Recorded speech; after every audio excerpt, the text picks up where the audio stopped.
Hey guys, subscribe for daily content, and if you're shopping for gear, make sure you check out the description for the newest items at some of the very best online retailers. There's also links for some of the items that I personally recommend. Thanks! What's going on YouTube? Metal Complex here, and today I've got a super long overdue knife review slash knife overview to share with you guys. This is the Demko Shark Cub. Now, I rarely say this at all, especially not at the beginning of a review. But number one, I think this is probably the greatest compact EDC knife design of all time.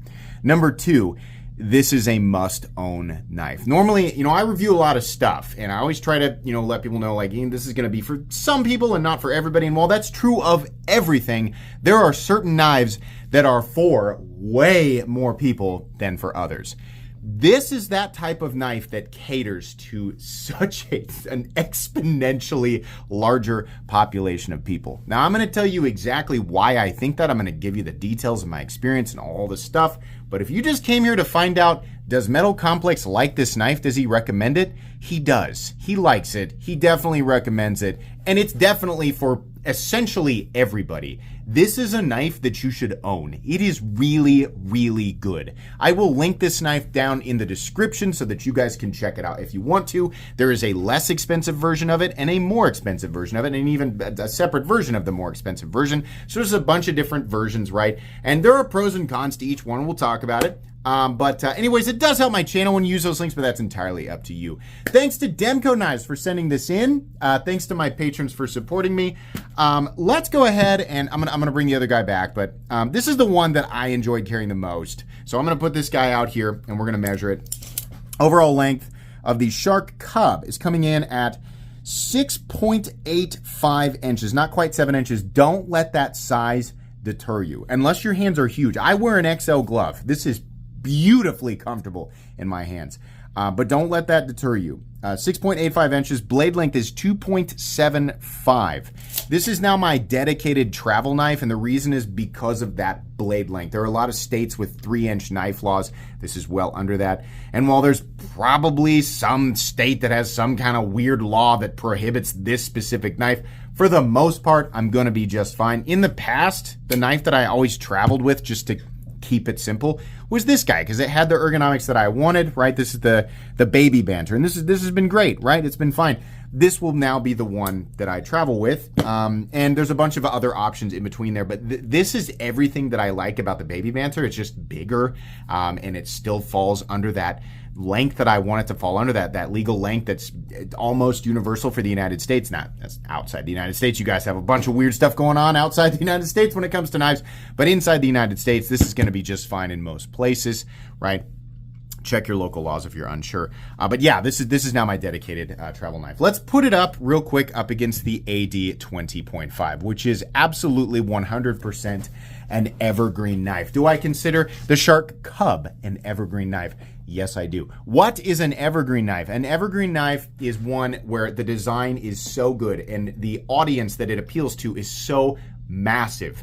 It becomes what we refer to as an evergreen, or a design that lasts a long, long time in terms of popularity. The AD 20.5 is definitely a knife that I recommend to essentially everybody.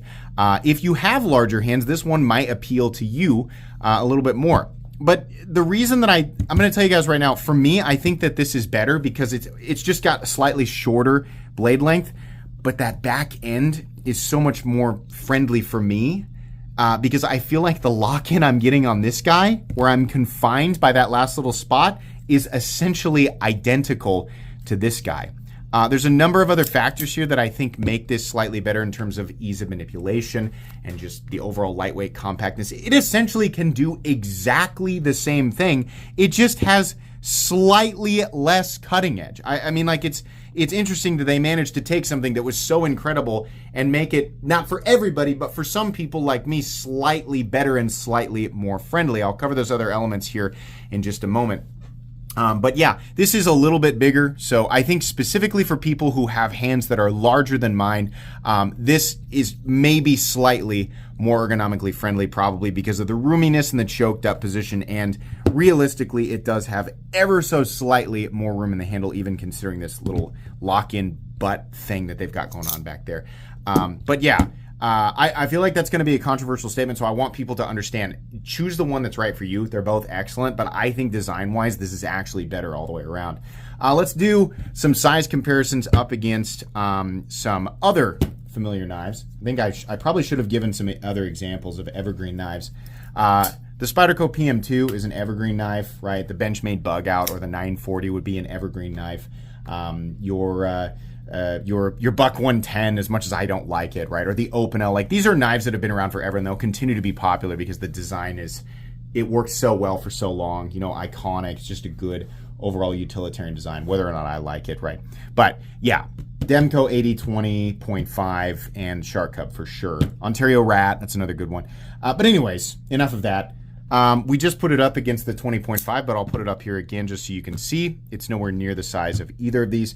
How about up against the Spyderco PM2 and the Spyderco Para 3? Definitely closer to the size of the Para 3. It's worth pointing out that the cutting edge is almost identical. It's only slightly shorter than the cutting edge you get with the Para 3, but look how close the ergonomic lines are. Look at that. The Para 3, I would call it a decently larger knife. I mean, the overall profile, the overall amount of knife you're carrying is quite a bit more, but somehow they packed in the same, like close to the same amount of room in the handle and close to the same amount of cutting edge here. It's wild. The ergonomic lines are very similar to the Spyderco Para 3, which is one of my favorite EDC knives ever. I've carried the Para 3 more than pretty much anything else, right? So it doesn't shock me that I would gravitate to this, right? And then finally, let's put it up against the Benchmade Griptilian, or in this case, the Ritter Hogue, which is right here, and the Hogue Deca. All right, so how's the action on this knife? It's really good. I'm sure you could imagine. This is a shark lock. What is a shark lock? It's a lock invented by Andrew Demko, the same person who invented the triad lock. I think the idea was, let's make it as strong as the triad lock, but let's just make it easier to manipulate. And they did exactly that. I love this locking system. It is beautifully easy to manipulate, whether you want to flick it out or reverse flick it, or you want to just use the lock itself I mean, it's so simple. It's one of those things where it's got that fun fidget factor for people who care. But for people who are like, I got fidget factor with my knives, or the knives are tools. Okay, fine. It's incredibly friendly and incredibly convenient, incredibly utilitarian. It's exactly the type of system that you'd want in a tool that you need to simply be removed from your pocket, deploy, do the job, put it away, and forget about it. I mean, it doesn't get much more simple than that. I mean, it's OTF knives, or dual action automatic knives, are some of the only knives out there that are going to be less brain effort than this. It is awesome. And it is unbelievably strong. The system itself is incredibly strong. So yeah, it runs on bearings, which some people view as a downside, right? But me personally, I've never had an issue with bearings in terms of debris gunking it up or anything like that. And if I did have an issue, I'd probably just blow it out with compressed air, right? So yeah, it's beautiful. One of the things that I think makes this a little bit better than the 20.5. And you guys can correct me. I don't know if they have versions of the 20.5. Boy, this feels better. This feels evolved, right? I mean, I got one of the first 20.5s that came out. They just got rid of the thumb studs. Some people might not like that. I don't really care. The hole that you would use to reverse flick it or flick it out, it's kind of an oblong shape here, but this works better. It's wider for using your thumb to use that slot to deploy it, right? It also is not in the way of the cutting edge at all. You just don't have it there. It's just not there on this version. If you want the thumb stud, you can get it on the drop point version. Some people might say they should make a version that's, shark's foot, which is what this is. It's literally called that.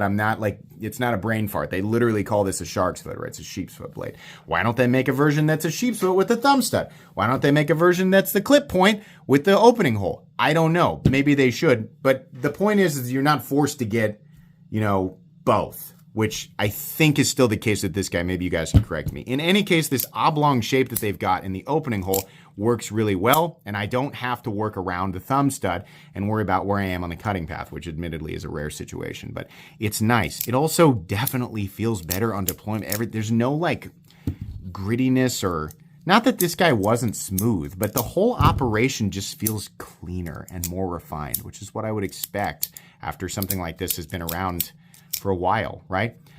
So yeah, the deployment is really, really good. And on the version that utilizes a thumb stud, it's also good and only slightly in the cutting path. But you can reverse flick it, you know, whatever you want to do. It's the same type of deal. So action good. Let's go ahead and do carry profile. Thickness up against the Spyderco Para 3. This is a thin knife. And it's thin without feeling it, without making it irritable on my hands or dainty. It doesn't feel like a dainty, delicate knife at all. Even the one that's injection mold plastic, which is this guy, not dainty. It's backed up by 2 standoffs, and then we've got the cartridge liners, you know, supporting the Shark Lock system. So while there is a lot of G10, I'm telling you, it just feels incredibly solid. The whole thing just feels like a tiny little bodybuilder.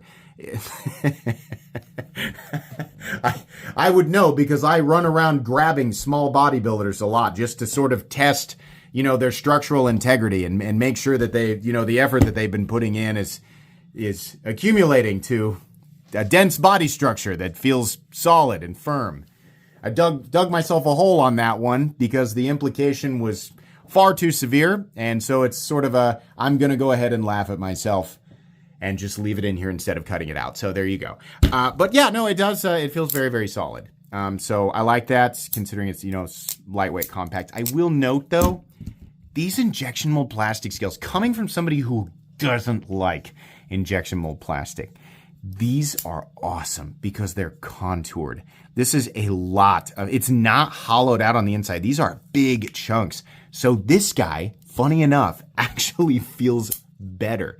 Now, personally, I'm always going to opt for G10 over injection mold, but this is as close as I've come to being like, maybe I kind of like this one better. The main thing here is the difference in the steel, which this guy's 20 CV. I think they get that to about 60 to 61, so that's great. And this guy's AUS 10, which is going to be very comparable to 440C or somewhere between 440C and 154 CM, I think closer to 440C. If this was 20 CV and a shark's foot, I would honestly go with this guy because the handle scales are awesome. Why Demko does not do their G10 scales like this, I don't know. It could not possibly cost that much more money, but that's about as close to an ultimate compact. I keep saying compact on perfect. I'm sorry, compact on purpose. I'm not trying to say this is the best EDC knife ever. I'm saying it's one of the very best compact EDC designs ever. But one of the only things keeping it from being the absolute ultimate nothing, you know, if the G10 scales were contoured. The contouring on this is beautiful, and it makes it ergonomically superior to this guy, truthfully. So yeah, it's really, really good. That is a legitimate reason to pick up this version in, ideally, I think the ultimate version is this version with the shark's foot blade. You can pick that for yourself. But if they had a 20 CV version of this with the injection mold plastic scales, or a 20 CV version with the contour G10, that'd be it, right? Anyways, I can't even remember what part of this that I was on. We were talking about the materials, right? Right? Yeah. We were talking about, the action, right? We were talking about carry profile, yeah. It's very thin, is what I was saying. Even the injection mold plastic one up against the Para 3 is thinner, right? Length and height up against the PM2 and Para 3, it is not tall and it's not long. This is a very easy knife to carry in legitimately any situation. You can put this thing in dress pants if you want to. Athletic shorts. It's just not heavy. It's not a large object in any sense of the word. In fact, let's go ahead and weigh it. I'll weigh both of them here. So this one's G10 and 20 CV. They also make an aluminum and 20 CV variation, and then they make an injection mold plastic version with AUS 10. So the G10 version weighs 2.9 ounces. That's right there at the line where I consider anything under 3 ounces, it's lightweight. I don't care if it's 1.9, if it's 2.4, it's lightweight to me, right? But right there at the line, 2.9 ounces is just about perfect for me. If you keep getting it lighter, there's a chance I'm going to forget that it's in my pocket. This is just heavy enough. It's just exactly the right weight for me. The injection mold plastic version somehow weighs exactly the same. So, okay, right? Fine, 3 ounces, that's fine. Especially considering the blade length. It's almost a perfect ratio there. Balance on this knife. The G10 version, just behind the pivot. Perfect. How about the injection mold plastic version? Balance also directly behind the pivot. Excellent. How about a hardware check? Let's get out my tools. As per usual, my tools are very inexpensive and upside down and very recommendable. You can find them right down in the section of my description that talks about the tools I use on this channel. Unfortunately, of course, because we can't always get what we want, it appears that the screws, the body screws are T6. Demko, please, please. It's so close to perfect. Why can't we have T8 screws on this? We have to have T6. It's not that big of a deal. Unfortunately, 3 screws per side. 2 of the screws count for the pocket clip screws, which, by the way, the pocket clip is mountable on either side. And then, funny enough, your pivot screw is actually, I think, a T10. That's a, what is this? That's T8. I'm pretty sure the pivot screw is a T10, which I am very appreciative of. The T6 screws are not a deal breaker for me. It's just kind of annoying, right?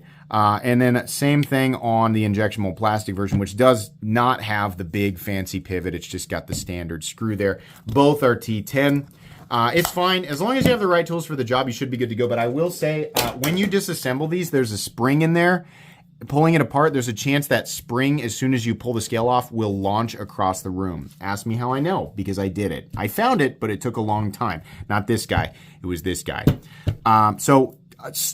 Take it apart underneath like a piece of Tupperware or something, right? Or something to keep it from exploding off of the knife. But it's really not that hard to take apart and put back together. It's pretty friendly. Slightly tricky the first time you do it, but not bad. As long as you have the right tools for the job, like I said, good to go. Let's go ahead and measure the blade stock thickness of this knife. Got my calipers here. Blade stock thickness of the Shark Cub coming in at 90 thousandths.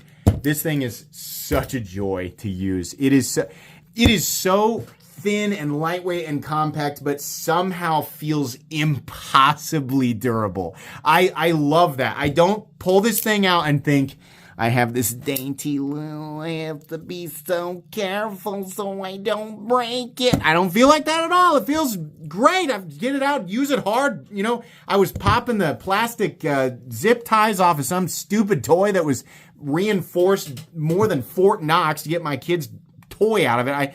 But a knife like this, yeah, go ahead. Go ahead. The locking system's great. The geometry specifically on the shark's foot is extra durable, right? Nothing wrong with this guy if you need a little more of a pokey guy. Yeah, it feels great. The cutting geometry, even on this one here, which is going to be a little thicker behind the edge than this guy, just subtly, right? It's still plenty thin, plenty slicey. Both have belly. I like this one because I can get my finger up here and do draw cuts, which I do a lot day to day. Nice blade stock thickness, nice blade geometry, good heat treatment, just good to go. Okay, meat and potatoes time. Ergonomically, this, in my opinion, just feels so much better.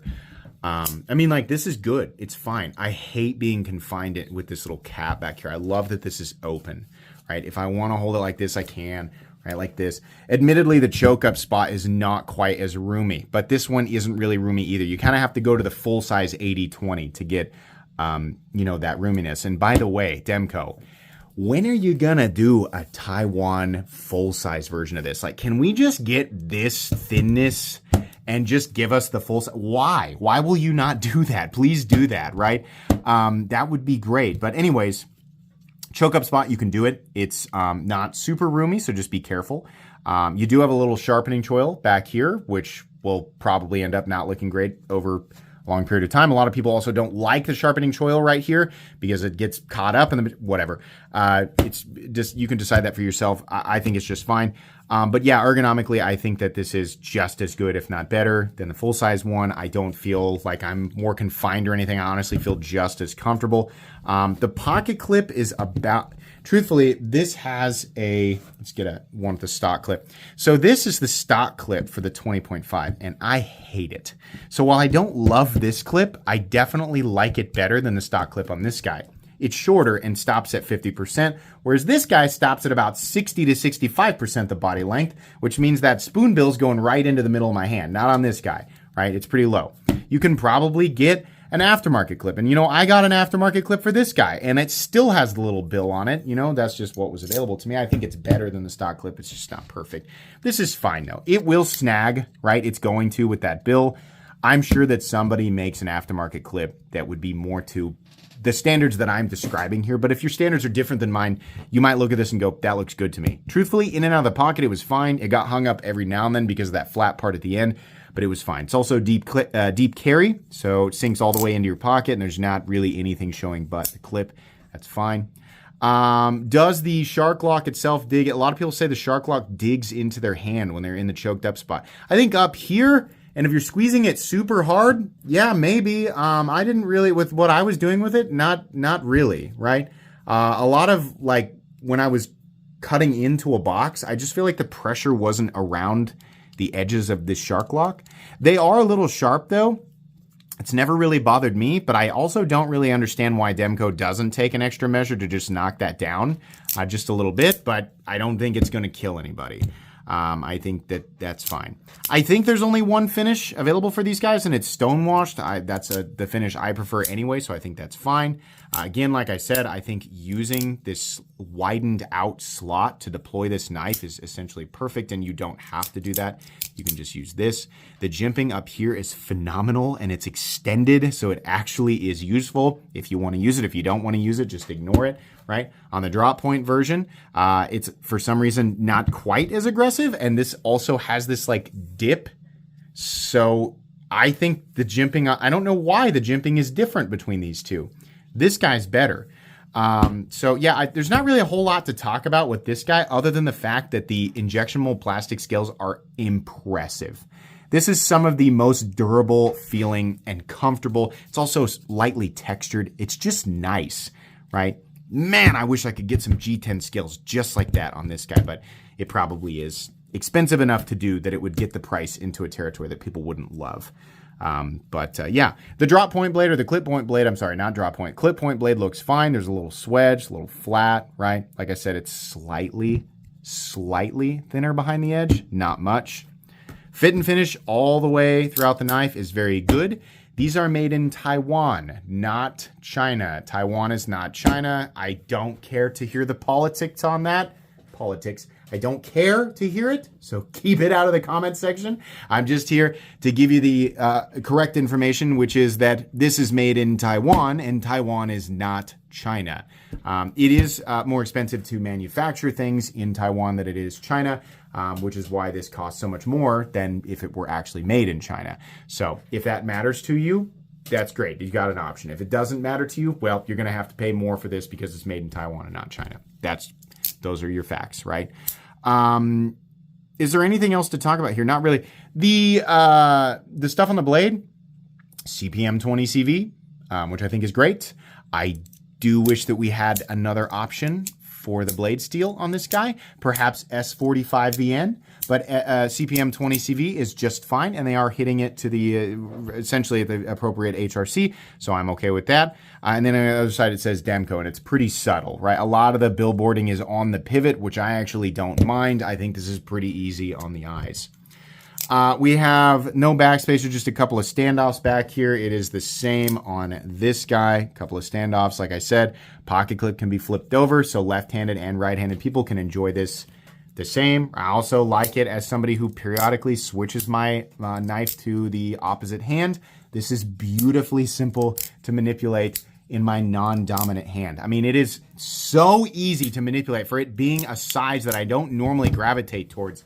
It's so easy. It is so friendly. And there's nothing, I have no reservations whatsoever against using either of these knives for anything. Maybe I'd be a little bit softer on the tip with this guy. That choice of words was also not to my advantage. Do what you will in the comments. But yeah, this is such a good combination of things, right? Little tiny details that I wish were slightly different. Little tiny things, but no deal breakers, right? Lockup, is it solid? Yeah, you bet it is. This is not going to disengage. No way. This is a shark lock. The only way you get this to disengage is if you are doing something you should not be doing with this knife and probably way overboard, right? Is this the optimal tool for batoning? Obviously not, right? But I'm sure somebody will try to do it. I think that's dumb, but it's your money. It's your knife. You do whatever you want. For people using this the way that it's supposed to be used, and even people using these in slightly abusive scenarios, this is going to stand up, especially the Shark Lock version. So what does the price come in at? On this guy, the Shark Cub with the AUS 10A, the annealed AUS 10 doesn't really, you're not going to notice the difference between AUS 10 and AUS 10A, essentially nothing. It's a lot like 440C, right? Injection mold 440C, it's $90. It's okay, but it is an incredible, incredible knife. I wish it was a little bit less. I wish that this was actually in budget territory, right? For these materials made in Taiwan, I wish it was exactly $75, but it's not. Is it still worth buying at $90? Absolutely it is. I like the one in 20CV and G10. That's $189 when I looked, and I think that is an incredibly fair price tag. I think the ultimate version of this knife would be just given, you know, like 20 CV is a great blade steel when you need to optimize the balance between corrosion resistance and edge retention. For a knife like this is like an all-purpose lightweight compact EDC that really is capable of a ton of different tasks unless you need a substantially longer blade length. S45VN, give me the shark's foot blade, give me contoured, textured G10 scales. Oh my goodness. It would be hard for me to want to put anything else in my pocket. And truthfully, this knife makes me not really want to carry anything else. This is now like that knife for me. I'm so shocked that I like it more than this guy, because this guy's been carried so much. This is the old 3V one. I've actually got some corrosion on this guy that needs cleaned off, but I love this knife. I love it. I think this is better. This is a knife that I would carry on my person all the time. And then, oh, I'm traveling, I'm going on a trip. Well, I'll just carry the same knife I always do, right?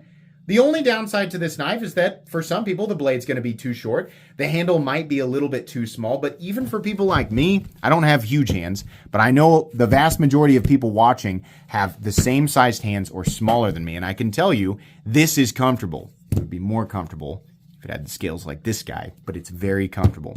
Wish the clip was different. It's not. Wish the screws were T8. I wish that we had some different combinations of opening hole and thumb stud and blade shape, right? It'd also be really cool to have some different finishes and some different colors. I think that would also be awesome.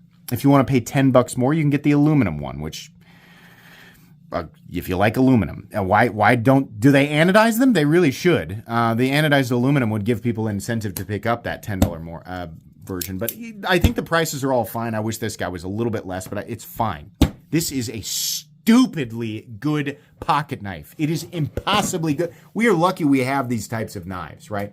If you like bigger knives or you just want something with a longer blade, maybe this won't be for you. But this knife is for just about everyone, especially being ultra accessible at this price point, right? $90, not the best price in the whole world, but it makes this knife, which the design and what it's capable of, right, is incredibly good. It makes it so accessible. This is a knife for just about everybody.